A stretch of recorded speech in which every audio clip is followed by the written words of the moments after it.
Hi කොහොමද? මගේ යාළුවා හැමෝම හොඳින් ඇති කියලා හිතනවා ඉතින්. ඔන්න මං ආයෙත් ආවා හොල්මන් කතාවක් අරගෙන. කතාව බලන්න කලින් channel එක subscribe කරලා නැති අය subscribe කරලා bell icon එකත් click කරලා වීඩියෝ එකට like එකකුත් දාගෙනම කතාව අහන්න set වෙමු නේද? කාලයක් අපි පුංචි කාලේ දිගන අලුත්වත්ත කියන ගමේ හිටියා. ඒ ගමෙත් පොල්ලක්කර 30 කියන කෑල්ලේ තමයි අපි ජීවත් වුනේ. තාත්තේ උදේට ගිහිල්ලා හවසට ගෙදර එනකන් අම්මේ මායි නංගිලා දෙන්නයි එක්ක ඒ පුංචි ගෙදර තමයි ජීවත් වුනේ. අපිට නාන්න යන්න තිබුණෙත් ගඟකට. මං හිතන්නේ මහවැලියම කෑල්ලක්. ඒ ඉඩමුත් මට මතක විදිහට පුංචි පුංචි කොටස් වශයෙන් මිනිස්සුන්ට බෙදලා දීලා තිබුණේවා. හරියට මහවැලි ඉඩම් වගේ. අපේ ගෙවල් ළඟ හිටියා එක ඇන්ටි කෙනෙක්. එයා හිත හයිය ගෑනු කෙනෙක් කියලා කියන්න පුළුවන්. හරි අමුතු චරිතයක් එයා. තනියම ත්‍රීවිල් එකක් වැඩ කරපු, එහෙම කරලා තමන්ගේ දරු පැටව පෝෂණය කරපු හරි හයිය මනුස්සෙක්. එයාගේ මහත්තයත් ටික කාලෙකට උඩදී මිය පරලොව ගිහිල්ලා තිබ්බා. දරුවෝ 4 දෙනෙකුත් එක්ක, ඒකත් චූටි චූටි පැටව. මං හිතන්නේ අපිටත් වැඩිය බාලයි. ඒ දරුවන් බඩගින්නේ කෑ ගහනකොට ඇන්ටිට කරගන්න දෙයක් නැතුව තමයි අංකල්ගේ වීල් එක අරගෙන පාරට බහැලා තියන්නේ වීල් රස්සාව කරන්න. ගෑණියෙකුට උනත් බැරි නෑ කියන දේ පෙන්වන්න. මහා ගොඩක් ත්‍රිවිල් නොතිබුණ ඒ කාලේ ඇන්ටිට හයර් ටිකක් යහමින් තිබුණා. ඒ හින්දා දරුවන්ට අගහිඟකමක් නැතුව කෑම බීම ටිකවත් දෙන්න එයාට පුළුවන් වුණා. හැමදාම උදේම hina වෙලා අපේ ගේ ළඟින් යන මේ ඇන්ටි දවල් වෙනකොට මොනවා හරි හොයාගෙන හයර් එකක් දුවාගෙන කීයක් හරි හොයාගෙන හාල් ටිකක් පරිප්පු ටිකක් අරගෙන ගෙදරට ආවා. ඒ ඇවිල්ලා අවුරුදු 10ක් වුණ එයාගේ ලොකු දුවට ඒ ටික උයලා නංගිලා මල්ලිලාටත් කවන්න කියලා ගෙදර හිටපු චූටිම බබාට කිරි ටිකකුත් දීලා ඇන්ටි ආයම යනවා. සමහර වෙලාවට එයාගේ දවස ගෙවෙන්නේ කහට කෝප්පකින්. සමහර වෙලාවට සීනි ටිකක්වත් නැතුව කහට ටිකක් වක් කරලා අල්ලට සීනි ටිකක් දාගෙන ඒ කහට කෝප්පේ තොල ගාලා මේ ඇන්ටි ගෙදරින් යනවා. ගොඩක් වෙලාවට අපේ අම්මිය අතින් කියලා තිබුණා. එයාට මේ ජීවිතය ගැන කලකිරීමක් විතරයි ඉතුරු වෙලා තියෙන්නේ කියලා. මොකද එයාලට ඉන්න හිටින්නවත් ගෙයක්වත් තිබුණේ නැහැ. පොල්ලතු පැලක තමයි එයාලා ජීවත් වුනේ. ගමේ මිනිස්සුත් පුළුවන් විදිහට මෙයාලට උදව් කරා. ඒත් ඉතින් ආර්ථික වශයෙන් ශක්තිමත් වුණ මිනිස්සු මේ කාලේ හිටියේ නැහැ. කෙනෙකුට තව කෙනෙක්ගේ බරක් අරින් දරා ගන්න පුළුවන් මට්ටමක් කාටවත් තිබුණේ නැහැ. අපි සමහර දවස්වලට ගඟට යනකොට අර අවුරුදු 10 පුංචි කෙල්ල අර පොඩි පැටවු ටිකත් එක්කරගෙන ගිහිල්ලා එක්කලා නාවලා ගොඩින් තියනවා. ගොඩක් වෙලාවට ඒ කෙල්ල මහා ගෑනු කෙනෙක් වගේ බරක් අරින් දරාගෙන අම්මට උදව් කරපු හැටි ගොඩක් අය දැක්කා. කොහොම හරි මේ විදිහට ටික කාලයක් ගත වුණා. ඔහොම ඉන්නකොට ඇන්ටිට එකපාරම අසනීප වෙන්න පටන් ගත්තා. ආණ්ඩුවේ ඉස්පිරිතාලෙන් බෙහෙත් ගන්නව හැර සල්ලි වියදම් කරලා චැනල් සෙන්ටර් වලට ගිහිල්ලා බෙහෙත් ගන්න තරම් වත්කමක් එයාලට තිබුණෙත් නැහැ. මොනවා කරන්නද? ඒත් ඉතින් ආණ්ඩුවේ ඉස්පිරිතාලෙන් දිගින් දිගටම බෙහෙත් ගත්තත් මහත ශරීරයක් තිබුණ මේ ඇන්ටි ටිකෙන් ටික කෙට්ටු වෙන්න පටන් ගත්තා. ඒ වගේම දිගට තිබුණු එයාගේ කොණ්ඩේ එන්න කොට වෙන්න පටන් ගත්තා. මට මතක විදිහට අන්තිම කාලේ වෙනකොට බෙල්ල ළඟට එනකන් ඇන්ටිගේ කොණ්ඩේ කපලා දාලා තිබුණා. පස්සේ එයාගේ කොණ්ඩේ නැත්තටම නැති වෙලා ගියා. මට ඇහුණ අම්මිලා කියනවා එයාට තිබුණේ ගර්භාෂ පිළිකාවක් කියලා. මේ මිනිස්සු හිටිය තැනිනුත් තවත් බින්දුවටම වැටුණා කියලා හැමෝම කතා වෙන්න පටන් ගත්තා. ඇන්ටිගේ ලෙඩට යන වියහියදමුත් එක්ක ඒ ගෙවල් වල වියහියදම් බලන්න කිසිම කෙනෙක් ඉදිරිපත් වෙන්න හිටියෙත් නැහැ. අංකලුත් නැතුව ඇන්ටි ගහක් ගලක් වගේ ඒ පවුල රැකගෙන ඉද්දි මේ වෙච්ච දේ හින්දා කාටවත් මුකුත් කර කියා ගන්න දෙයක් නැති වුණා. සමහර වෙලාවට අමාරුවෙන් හරි 3 වේල කාපු පොඩි උන් ටිකට එක වේලකින් සෑහෙන්න සිද්ධ වෙන්න ඇති. මට මතකයි ඒ කාලේ අපේ අම්මිලා වුණත් උයන පිහන දෙයකින් පිඟානක් වෙන් කරන්න අමතක කරේ නෑ ඒ පොඩි උන්ට. පුංචිම කෙල්ලට කිරි පැකට් එකක්වත් ගිහින් දෙන්න ඉඳලා හිටලා හරි මිනිස්සු උත්සාහ ගත්තා. ඒ ගෙදරට ලෙඩා බලන්න යනවා කියලා බිස්කට් කෙසෙල් ගෙඩි අරන් යනව වෙනුවට හාල් කිලෝ එකක් සීනි 250ක් අරන් යන්න හැමෝම උත්සාහ කළා.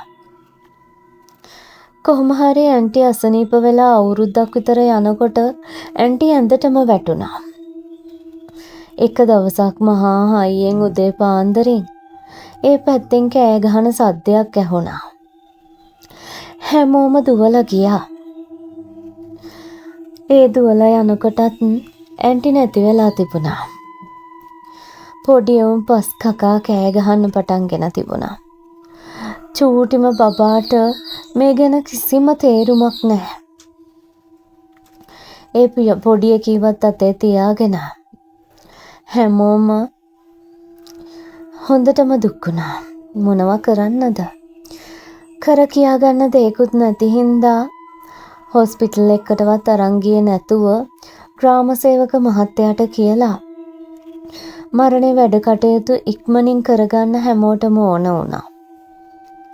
මට මතක විදිහට ඇන්ටිගේ එම්බම් එක වුණත් කරේ ගෙදරදිමයි. ගේ ඇතුලේ ඉඳලා පැදුරක දාලා එම්බම් එක කරලා ඒ පැදුර ගෙනල්ලා එළියෙන් තියනවා දැක්කම අපි හැමෝටම චූටි බයකුත් හිතුණා. මොකද ඊට කලින් එහෙම අත්දැකීමක් අපිට ලැබිලා නැති හින්දා. එහා පැත්තේ ගෙදර ආච්චි ඇවිල්ලා ওই පැදුර පුච්චලා දාපල්ලා කියලා ඒ ගෙදර හිටපු කට්ටියට කිව්වා. කොහොම හරි පස් කකා අඬ හිටපු දරු 3 දෙනා දිහා නොබලම ඇන්ටි අවසන් ගමන් ගිහින් තිබුණා. ඇන්ටිගේ අවසාන කටයුතු චාම් විදිහට සිද්ධ වුණා. ඉඩමේ ඉඩක් නැතත් එක පැත්තකින් වලලන්න කියලා ගෙදර හැමෝම කතා වුණා. ඒ හින්දාම යාළගේ ගෙවල් ළඟම චුට්ටක් එහා පැත්තට වෙන්න කැලෑව වගේ තිබුණ හරියක ඇන්ටිව මිහිදන් කළා. කොහොම හරි ඔහම දවස් ගෙවුණා. ඇන්ටි වලදාලා දවස් 2කට විතර පස්සේ ඒ ගෙදර පොඩි උන් 3 දෙනෙකුට අමුතු විදිහකට උණ හැදිලා තිබුණා. ඒ ගෙදර හිටියා මාස 7ක වගේ චූටි බබෙක්. නංගි කෙනෙක්. මේ බබාට තමයි ඉස්සලාම උණ හැදිලා තිබුණේ. හැමෝම කතා වුණා කෙල්ලට කිරිමදි වෙච්ච හින්දා කිරි ටික නැති වෙච්ච හින්දා වෙන්න ඇති මේ විදිහට උණ ගැනුනේ කියලා. ඒත් ඉතින් ටික දවසක් කොහොම යනකොට ගෙදර හැමෝම අසනීප වෙන්න පටන් ගත්තා. හවස් වෙනකොට ඒ පැත්තෙන් හැමදාම කෑ ගහන සද්දයක් ඇහෙන්න පටන් ගත්තා. හරියට බය වෙලා පොඩි උන් ටික කෑ ගහනවා වගේ. අම්මත් නැතුව තාත්තත් නැතුව අවුරුදු 10ක ගෑනු ළමෙක් අනිත් බබාලා 3 දෙනාම බලාගෙන ඒ ගෙදරට වෙලා හිටියා. මට කියන්නත් අමතක වුණානේ. ඒ කාලේ පැත්තට කරන්ට් එක තිබුණෙත් නෑ. කුප්පි ලාම්පු පත්තු කරගෙන ලාම්පු තෙල් ලිප් වල තමයි ගොඩක් මිනිස්සු කෑම ඉව්වෙත්. කොහොම හරි මල ගෙදරට එකතු වුණ වටපිටාවේ මිනිස්සු කෑම බීම ටිකවත් මේ දරුවන්ට හදලා දෙන්න උත්සාහ ගත්තා. ඒත් ඉතින් මොනවා කරන්නද? ටික දවසක් යනකොට මේගොල්ලොන්ගේ මේ කෑ ගැහිල්ල එන්නම වැඩි වෙන්න පටන් ගත්තා. හැමෝම හිතුවේ තනියට වෙන්නේ නැති කියලා. ළඟපාත කට්ටිය රෑ වෙනකොට ටිකක් ඒගොල්ලොන්ගේ තනි රකින්න පටන් ගත්තා. ඒත් ඉතින් මේ දරුවන්ගේ උණ හැමදාම හැමෝටම හරියට කරදරයක් වෙන්න පටන් ගත්තා. ඒ දරුවෝ උණ විකාරෙන් කෑ ගහනවද එහෙම නැත්තම් මොනවා හරි දෙයකට බය වෙලා කෑ ගහනවද කියලා මෙයාලට හිතා ගන්න බැරි වුණා. කොහොම හරි හවසට එකතු වෙන කීප දෙනෙක් අහම්බෙන් වගේ යම් සිදුවීමක් දැකලා තිබුණා. ඒ පවුලේ හිටියේ එක පුතෙක් විතරයි. ඇන්ටි මේ පුතාට ගොඩාක් ආදරය කරා. මේ පුතා නිතරම අර පේර ගහ ළඟට යන්න පටන්ගෙන තිබුණා. ඊට පස්සේ ගමේ කට්ටිය අහලා තිබුණා ඇයි පුතේ ඔයා උතන ඉන්නේ කියලා. ඊට පස්සේ එයා කියලා තිබුණා අපේ අම්මා පේර ගහ යටට වෙලා වාඩි වෙලා ඉන්නවා කියලා. හැමෝම ඇඟ කිලිපොලා යන මේ කතාව අහලා චුට්ටක් තිගැස්සුණා. ඒත් ඉතින් දරුවෝ චූටි නිසා මල ගෙදර ගැන එච්චරම තේරුමක් නැහැ කියලා හිතාගෙන එයාලා හිතුවා මේ දරුවා කියන්නේ ඇත්තද බොරුවද කියලා හොයලා බලන්න ඕනේ කියලා. ඉස්සර කවදාවත් තිබුණ නැති විදිහට අර පේර ගහේ මල් පිපිලා තිබුණා. අහම්බෙන් ගෙඩියක් දෙකක් හැදෙන පේර ගහ මාසයක් දෙකක් යනකොට මල් වලින් පිටිලා ගෙඩි හැදෙන්න පටන්ගෙන තිබුණා. දරුවෝ එතෙන්ට වෙලා බලාගෙන ඉන්නවා කියලා ගොඩක් අය නෝට් කරගෙන තිබුණා. හැමදාම හවසට එතෙන්ට වෙලා ඉන්න දරුවන්ට හරිම ආස හිතෙන මල් සුවඳක් දැනුණා කියලා ගොඩක් වෙලාවට එයාලා කියලා තිබුණා. ඊට පස්සේ මේ දරුවන්ගේ ආච්චි කෙනෙක් දුර ඉඳලා ඇවිල්ලා දරුවොත් එක්ක තනි රකින්න කියලා ඒ ගෙදරම හිටියා. ඒත් ඉතින් එයාලා සිංහල නිසා මේ වෙන්නේ මොකද්ද කියලා තේරුම් ගන්න තරම් දෙයක් ඒ ආච්චිටවත් කල්පනා වෙලා තිබුණේ නැහැ. ඒ ළඟ හිටියා දේවාලයක් කරන ආච්චි කෙනෙක්. ඊට පස්සේ එයා බලලා තිබ්බා මොකද්ද මේ සිද්ධ වෙන්නේ කියලා. සමහර වෙලාවට ගෙදර උයලා තියෙන කෑම බීම පිළිණු වෙන්න පටන් ගත්තලු. කවුරු හරි කෑමක් බීමක් ගෙනල්ලා දුන්නත් ඒවා ඒ හැටි රහක් දැනෙන්නෙත් නැල්ලු. ගෙදර එහෙම් මෙහෙම් සද්ද ඇති වෙන්නත් පටන් ගන්නවලු. සමහර වෙලාවට අර චූටිම බබාගේ බඩ කොට්ට ගෙඩියක් වගේ පිරීලා තියනවා දකින්නවලු. ඒත් ඉතින් සමහර වෙලාවට කිරි එකක්වත් හදලා මේ දරුවට පොවන්න තරම් වත්කමක් නැති හින්දා කොත්තමල්ලි වතුර ටිකක් පොවලා මෙච්චර බඩ පිරෙනවද කියන එක ඒ ආච්චිට සැකයක් හිතිලා තිබිලා. මං කියපු අර දෙමළ දේවාලයක් කරන ආච්චි මේ ගැන චුට්ටක් විපරමෙන් ඉඳලා තියෙනවා. එයා ඒ ගැන බලලා තියෙනවා. බැලුවට පස්සේ එයාට දැනෙලා තියෙනවා මේ අම්මා රැට ඇවිල්ලා අර දරුවාගේ බඩ පිරෙන්න කිරි දෙනවලු. එයා වළම්පිඟන් ඇරලා බලනවලු මේ දරුවන්ට කන්න බොන්න තියනවද කියලා. අන්න ඒ වෙලාවටලු අර කෑම පිළිණු වෙලා තියන්නේ. දරුවට උනාඩු වෙන්නේ නැත්තේ මේ හේතුව හින්දා වෙන්නේ නැති කියලා හොයා ගන්න ලැබුණා. ඊට පස්සේ ඉක්මනට අර ආච්චි එකතු වෙලා ඒ ගෙදර හිටපු ආච්චිත් එක්ක මේ ගෙදරට පිරිත් චුට්ටක් කියන්න ඕනේ.